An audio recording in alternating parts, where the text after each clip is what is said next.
Hi, this is Gary Kelley with Cassetti Realty Group, and I am joined by the demigod of Cassetti, Siobhan Weber. We are here talking about different things, and this particular session is going to be aimed at agents specifically. It's the time of year where agents often stick their head out and say, "Should I go somewhere else? Should I move?" And it's also a time of year where a lot of firms are reaching out and saying, "Hey, have you talked to us lately? Our numbers are good. What do your numbers look like?"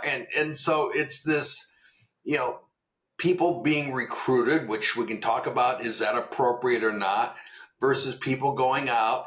Siobhan, what's your advice to an agent that might be looking to stick their head out? And I'm not looking for you to recruit for Cassanetti. I'm looking for you generically. What are your thoughts about what the criteria are that someone should be thinking about? Yeah, absolutely. So there's a lot to unpack there. You asked me specifically about criteria, and you're going to hear me say this repeatedly in our time together, which is that it depends, right? Everything depends all the time. So if Cop you out. are in a position, Cop out. I'm going to get to, but I'll always tell you why I think it depends and the variables upon which I think it depends. So in this case, people prioritize different things. So I have only worked for Castanetti Realty, and I plan to only ever work for Castanetti Realty. But when I started first as an agent and now as a broker, I was new to real estate at the time, but I wasn't new to business. I had been around long time and known what environment was right for me, what wasn't, and what I prioritized. And so we historically haven't recruited very much.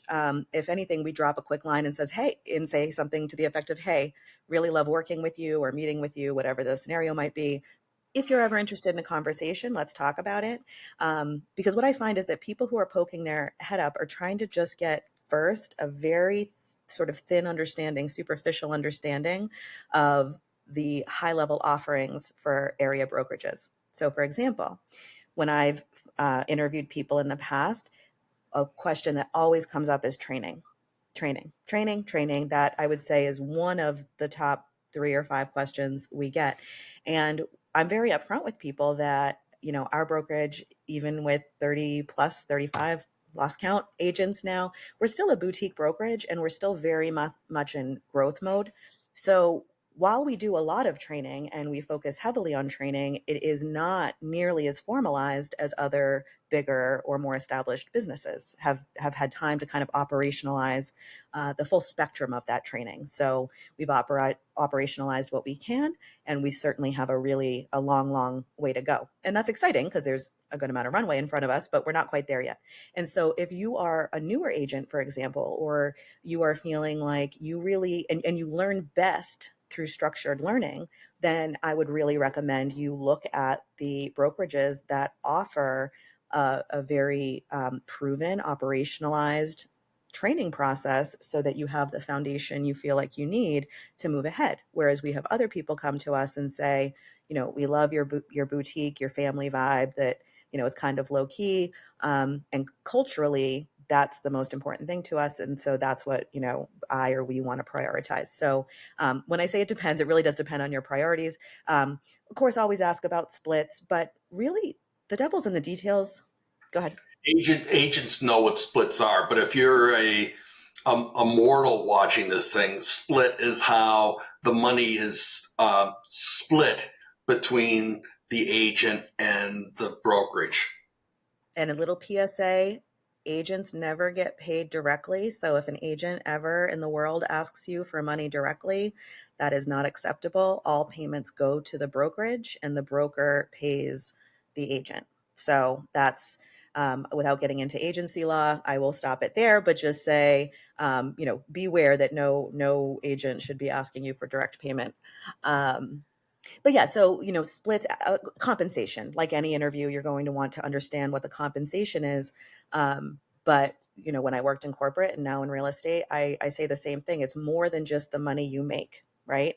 What are the ancillary benefits? Some of them are harder benefits, I would say, in terms of them being quantifiable. We pay for, we being whoever the brokerage is, right? Not Castanetti necessarily, but do we pay for your software licenses, for example, maybe you wouldn't be shocked. I was shocked to find out how many agents think that software licenses are free. They're not free. In fact, they can be quite costly. And the more people on the team you have and the more you have on the licenses, the more expensive they get, which then, though, gives you an opportunity for value. Are you going to a brokerage that pays for all your technology, or do you have to pay fees to support that technology, right? Nothing comes for free. So just understand, where is your specific money coming from, but then where are the alternate chains or opportunities of value for you inside the organization. And then having done a career switch, I just have to say, last but not least, is culturally. I mean, I think that you can find a lot of great brokerages who will train you, and you're going to get, hopefully a similar level of understanding of the real estate field. But, you want to feel happy and engaged and or content, right, with what you're doing, and hopefully challenged in the right ways. So, really ask questions about what the culture is like. You're interviewing the broker as much as the broker is interviewing you. I think that's good advice. I think that so many times when I talk to people, and I'm not in the business of recruiting. If I wanted to recruit, I'd work for a different brokerage, because there are brokerages that's kind of what they do. I want to help people, and the way I help people today is by slinging houses, and I use that in kind of a funny way, but it's true. But I tell people, all the software stuff really kind of does cost everyone about the same, whether it's paid for by the brokerage or whether it's paid for you, whatever it is, costs about the same. So what are the intangibles? And you talk about culture. I think that that's a huge thing, because the culture of different brokerages is dramatically different. And I would also say that it gets down to the culture of really the office, because I've been in brokerages where, fabulous, big, I'm trying to see if I've been in brokerages that have fabulous big logos, but every office is different. Every office, and I'm not talking about individual brokerages, I'm talking about the individual office. Each one can have a different feel. And that's the part that people don't get. So you got to see, do the people that are in that office, are they ones that you click with? Are they ones that you identify with? Are they ones that you want to spend time with? Because frankly, you're going to spend time with these people. And if they're not people that are your tribe, people that you want to be with, whatever the terms are you want to put around it, then it's just not going to be fun. It's just not. Agreed. Yeah. Yeah. I mean, my kids like to tease me that, I am, about the time period, 10, 15 years or so, where I changed jobs every year. And I didn't really, but my priority at the time was career advancement and more money. It wasn't, I would have worked with all kinds of different people and did, in seeking that goal. But I would say that was part of the thing that I learned enough so that when I joined Castanetti, I felt like, oh, this is it, right? This is the fit and the feeling. But folks who maybe haven't been as seasoned, don't necessarily know to look for that. And it is important. Your time is your most precious resource. But you also, what I like to say to people is you need to have fun. And I'm not talking Three Stooges fun. You have to go and be somewhere where you can be with people that, again, you identify with, you want to have fun with, you want to spend time with. And that, I think, is a really important thing. You published something recently that culture was like the number one thing that people are interested in. Absolutely. And that, everything's sort of interwoven, right? So culture is a number one focus for folks on the job hunt, but it's worth so much more than that, right? It's more than just, did we have a party or did we get a little tchotchke? The consistent effort on keeping a positive, whatever positive means to your organization, right? It doesn't mean relentlessly happy. I promise you, out in the audience, we are not relentlessly happy, but we are relentless. And I want to talk to you about that. Could you? But I think that really that's what creates loyalty, right? So the reason I can so confidently say that I'm, a CRG not employee. Oh, you're making me catch myself on that. A CRG tribesmen for life, is that when you take care of your people, it creates that reciprocity, and they want to take care of you, and they feel good about being part of a bigger whole. And I think that's really important. And it's not, the fun also comes in, I find, when you're really, really passionate about what you do and you really love it. And I really love this. And the people we work with really, really love this, as stressful and hard as it can be sometimes. And so it's a specific kind of fun, right? It's not just, you're fun to go out and have drinks with kind of fun, which is also true. But it's also, I can and do frequently talk all day to our teammates about various things going on in the industry, on their deals, challenges that we can swarm on. So no 2 days are the same. And sharing those passions, I think, really just create very interesting conversations. Right.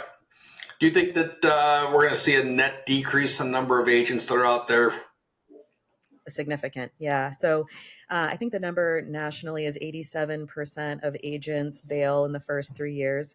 Anyway, that's before, some recent changes in the marketplace. But I think there's a kind of three-prong effect happening. So we've got rates being a bit high. We've got inventory being rather low. And we have the sort of national scrutiny on buyer agent commission and what's going to be happening in the marketplace as a result. So there are a lot of agents who I think are making fear-based decisions, or just aren't experienced enough to know how to weather that storm. And so they're finding that, they are looking elsewhere for different kinds of employment. Well, I think it's a scary time in real estate, to be honest. But if you've been around long enough, you've seen some of these cycles, and it's always a different cycle, but it's a cycle just the same. And it comes and it goes.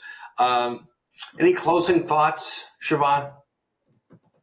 No, I think that don't rush. If you're looking to make a change, we encourage our people to always be looking. Even when I was in corporate, I told my teams always be interviewing, and not because I want you to go anywhere, but because you need to maintain a finger on the pulse of what's available to you, because people who don't feel like they have options, or who just kind of feel like they've settled into place, are generally not as productive as they could be, and generally not as happy or as satisfied as they could be, because they're just sort of in this in between state. So stay engaged, stay active, and aware of the marketplace, so that you know your value, and you know what your options are. It's always good to have options.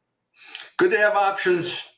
Well, Siobhan, thank you for spending your time today. We've done a series of these at this point. I think I'll let you go for the day, but I do appreciate your taking the time and meeting with all of our folks. Absolutely. Thank you for having me, as always.